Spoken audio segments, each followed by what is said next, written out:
Olá, estudantes do Paraná, vocês estão bem? Eu também estou, muito obrigado. Temos aqui também o Natan, traduzindo para Libras, que está muito bem hoje, né, Natan? Que bom!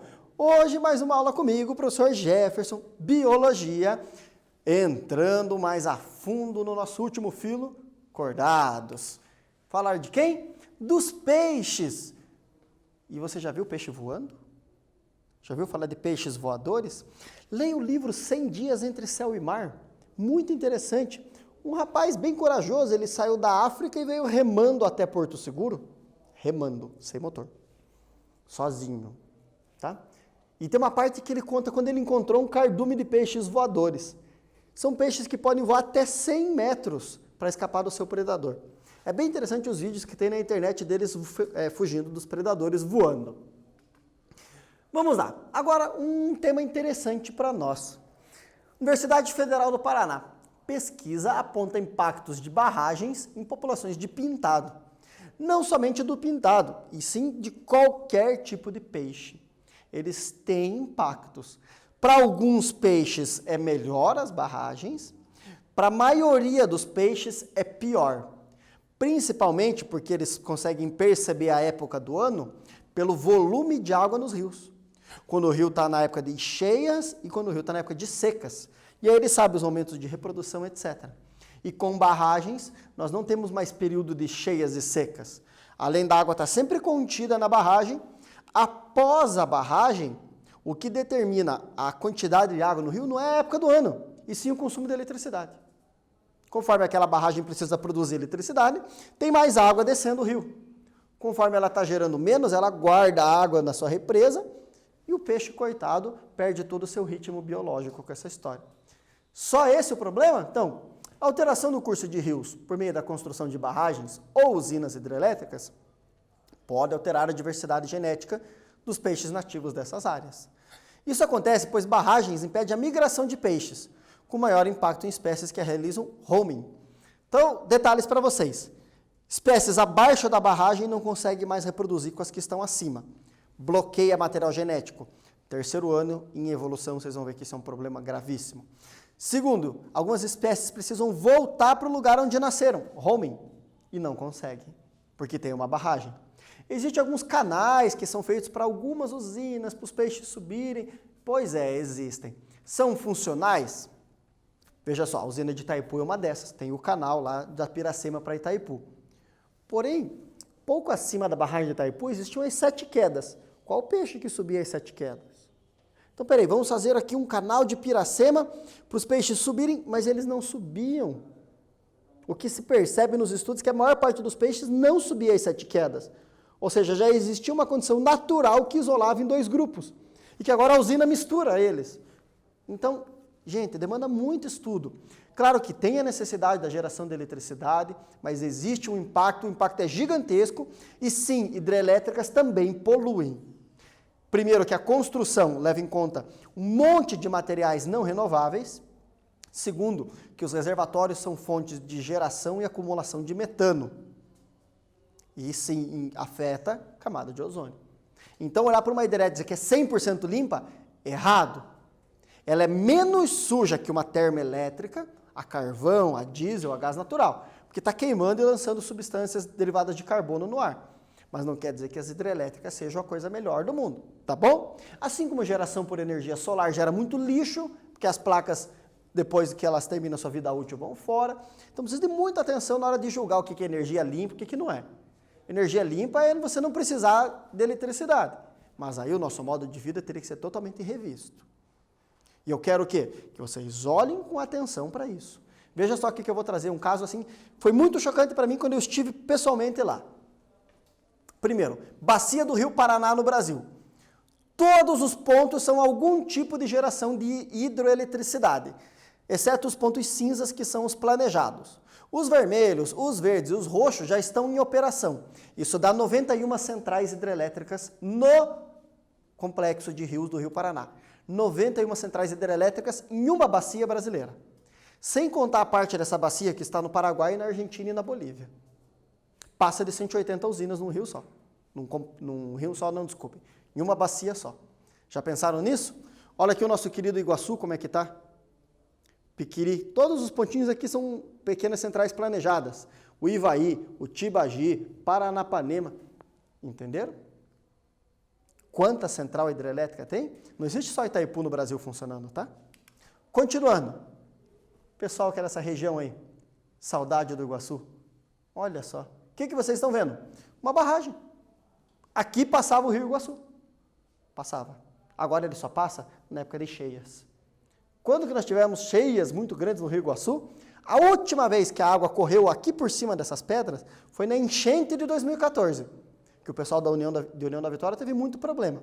Aqui é o rio, naturalmente ocupando, porque ele acaba retornando e alagando essa região. Isso aqui é tudo a barragem da usina. É uma usina com mais de 100 metros de altura, a barragem, que transformou isso aqui naquelas coisas que vocês viram na imagem.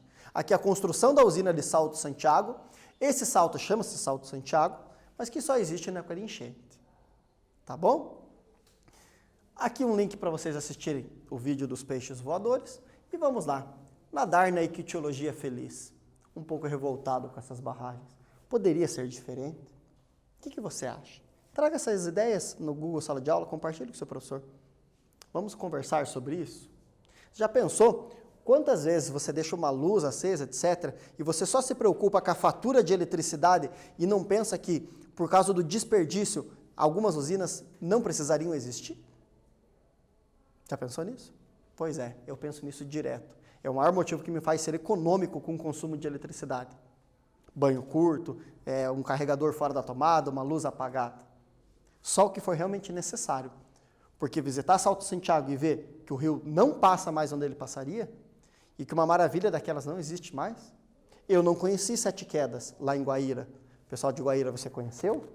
Que sorte, porque elas são 15 vezes mais água do que as cataratas do Iguaçu. Pois é. Entendeu? Continuando, temos pouco tempo para tratar toda essa parte da aula hoje. Entender a história natural dos grupos, assim como conhecer a ecologia e as particularidades. Anote no seu caderno, confirme presença. Vamos lá. Quem sou eu da aula passada? Que animal é aquele que eu estava tratando? As assídeas. Nossa, professor, estava muito fácil. Pois é, para essa aula eu trouxe um obstáculo mais complexo para vocês. Aguarde. Primeiro quiz para vocês responderem. Os únicos cordados que mantêm a notocorda por toda a vida são quem? Eu já volto.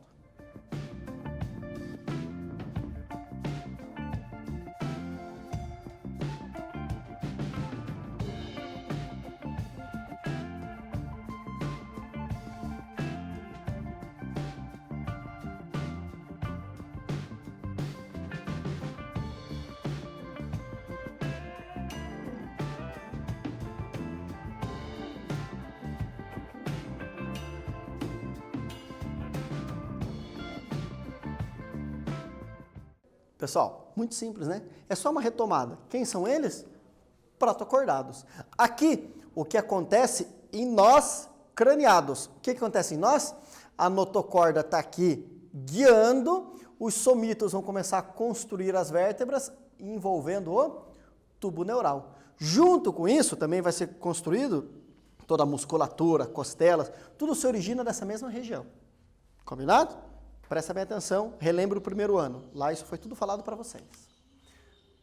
Continuando, olha o bebê foca novamente. Ele é muito fofinho, por isso que eu deixei ele ali. Então, o mesmo slide da aula passada. Craniados, tem crânio e a maior parte coluna vertebral, sistema digestório completo, sangue só nos vasos sanguíneos e muito órgão sensorial, para perceber o ambiente. Olá, agora falando dos craniados em si, como é que se dá todo o dobramento embriológico? Então aqui a notocorda, a ectoderme se dobrando para fazer o tubo neural, esse tubo neural se fecha e a notocorda começa a guiar a formação dos somitos, que vai dar todas as vértebras. Tá bom? Então, o que nós chamamos de cristas neurais é esse dobramento aqui em cima. A partir disso vai guiar a formação de ossos e cartilagens. Ossos, crânio, dente e esqueleto. Esse esqueleto que pode ser feito de material ósseo ou material cartilaginoso. Nosso esqueleto, ele é uma mistura dos dois, mas tem animais que o esqueleto é 100% cartilaginoso. E é deles que nós vamos falar um pouco hoje. Olha só. Primeiro, os primeiros craniados. Pessoal, um esqueleto, ele foi uma adaptação. Quando os animais começaram a invadir os estuários, as baías, né? O pessoal de Paranaguá, Guaraqueçaba, Guaratuba conhece bem as baías, né? Eles tinham um problema. Tem pouco sal mineral nessa água salobra.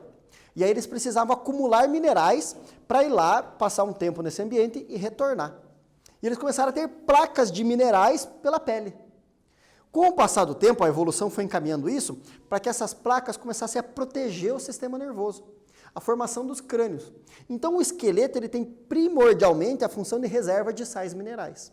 Depois que veio essa questão de proteção, por último movimentação e atrasado com tudo isso, sustentação quando invade-se o ambiente terrestre. Mas isso é para aqui 2 aulas. Tá? Continuando. Os primeiros não tinham nem mandíbula, que é esse osso, a boca circular e os dentes associados aos músculos.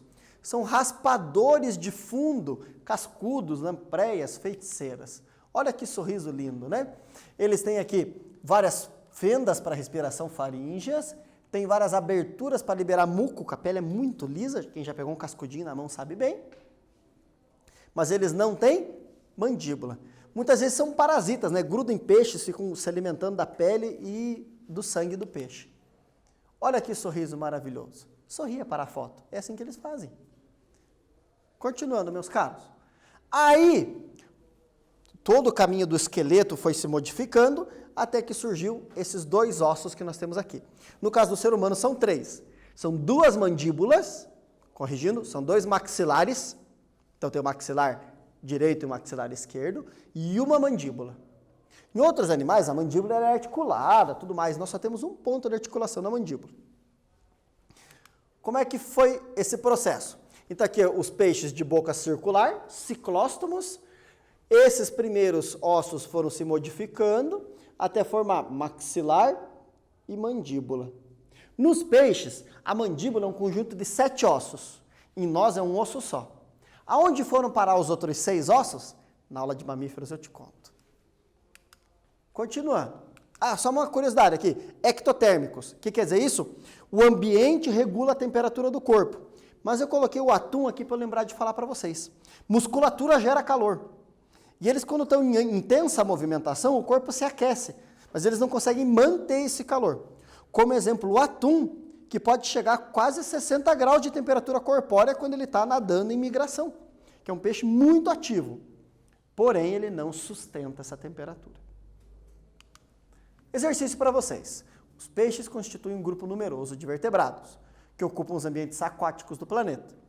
Sobre esses organismos, marque a correta. E eu já retorno.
Muito fácil, né?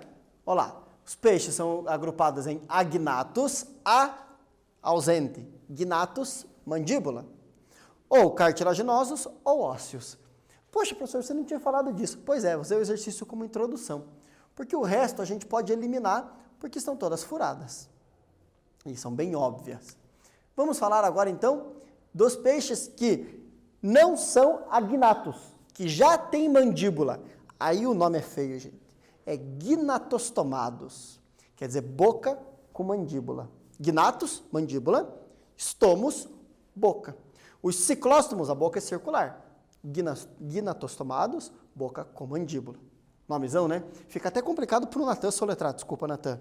Eu inventaria um nome melhor, mas não é culpa minha. Seguindo em frente. Olha que bonitinho. Esse aqui é famoso, já fez vários filmes. Tubarão branco, professor, ele é azul. Tá, o nome dele é tubarão branco, eu não disse que ele seria da cor branca.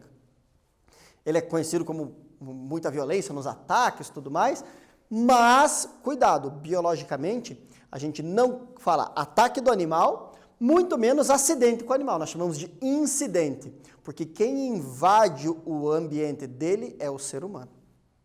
E é assim que nós olhamos em biologia. São incidentes onde o animal é estressado pelo ser humano. Tá? Pensem como nós fazemos isso muitas vezes com muitos animais. Ele com esqueleto cartilaginoso, reparem o formato do corpo, o equilíbrio dos peixes cartilaginosos se dá pela nadadeira peitoral. A nadadeira caudal, ela tem dois tamanhos diferentes, o que ajuda na flutuação, junto com o fígado cartilaginoso, diferente dos peixes ósseos, que na aula que vem eu explico como esses sistemas operam. Olá! As quimeras é um grupo de peixe cartilaginoso chamado holocéfalo, bonitinho, né? Fofinho, dá vontade até de abraçar, peixinho legal. Nós temos também as raias, que é uma raia viola, muito comum no nosso litoral. E os tubarões, aqui um exemplo muito engraçado do reino animal, o tubarão martelo. Por que essa cara muito estranha? Porque aqui na frente ele tem receptores para ondas eletromagnéticas na água, que dão para ele uma noção do ambiente muito melhor do que o olfato que ele tem e do que a visão que ele tem. Como é que ele consegue fazer isso? Todos os peixes cartilaginosos têm as ampolas de Lorenzini, que permite eles perceber impulsos eletromagnéticos na água. Duas curiosidades interessantes do corpo deles. As brânquias são fendas o tempo todo abertas, então a água entra pela boca e sai pelas fendas das brânquias para ele poder respirar. Lá no intestino eles têm a válvula espiral, então dentro do intestino tem um espiral, parece um moedor de carne, só que fica parado, não gira. E o alimento tem que vir passando por toda essa espiral, o que faz ter uma superfície maior num intestino muito pequeno. É uma questão de aumento de superfície. Seguindo em frente, olha só as raias. Nadadeira peitoral e a boca está embaixo, a água entra e sai aqui pelas aberturas faríngeas. Aqui é a abertura da faringe dela, a água entra por baixo, sai por aqui para ela respirar. Tem raias de água doce, raias de água salgada.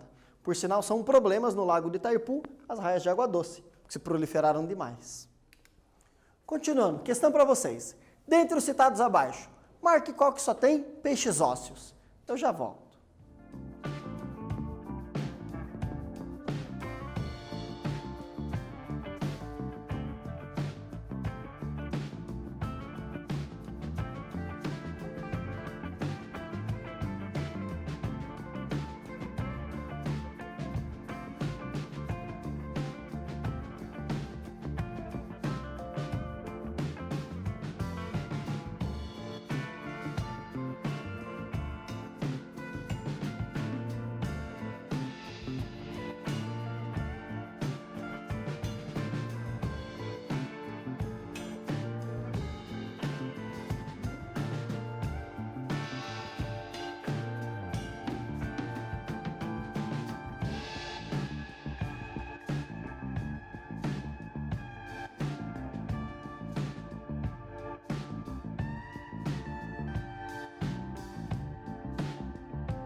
Pessoal, golfinho não é peixe.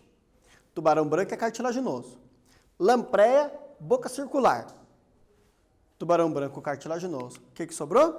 sardinhas e traíras, peixes muito comuns no Brasil. Continuando, sabia que o Brasil tem mais de 7.000 quilômetros de litoral, mas não está entre os 10 países mais pesqueiros do mundo? O maior pesqueiro do mundo é o Peru, muito menor que o Brasil. Tenta descobrir por quê, que nós não somos o país mais pesqueiro do mundo, com mais de 7.000 quilômetros de litoral. Continuando, gente, olha lá as ampolas de Lorenzini, esses vários furinhos aqui no nariz do tubarão-baleia. Outra coisa interessante dos peixes cartilaginosos, alguns deles com fecundação interna. O macho, para poder fecundar a fêmea, usa essa estrutura chamada clasper. Então ele fecunda a fêmea internamente e com desenvolvimento interno, os filhotes crescem dentro. Tubarão branco, inclusive, os filhotes conseguem se alimentar dos irmãos, dentro da barriga da mãe. Já nasce o melhor predador. Aquela ninhada vai nascer o melhor do que podia, dentre predadores. E aqui, como exemplo para vocês, um ovo de arraia. Já deve ter encontrado no litoral essa estrutura aberta, vazia, né? Tem mais ou menos esse tamanho, um pouco maior que a palma de uma mão, e ele fica preso no fundo do mar, enquanto termina o desenvolvimento do ovo. Aí desse ovo sai uma fase larval e vira o adulto, que são as raias. Aqui um detalhe para vocês das ampolas de Lorenzini do tubarão-baleia. Outra pergunta. Esqueleto formado somente por tecido cartilaginoso. Ocorre em quais desses animais? Eu já retorno.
Lambarizinho, peixe ósseo, muito saboroso.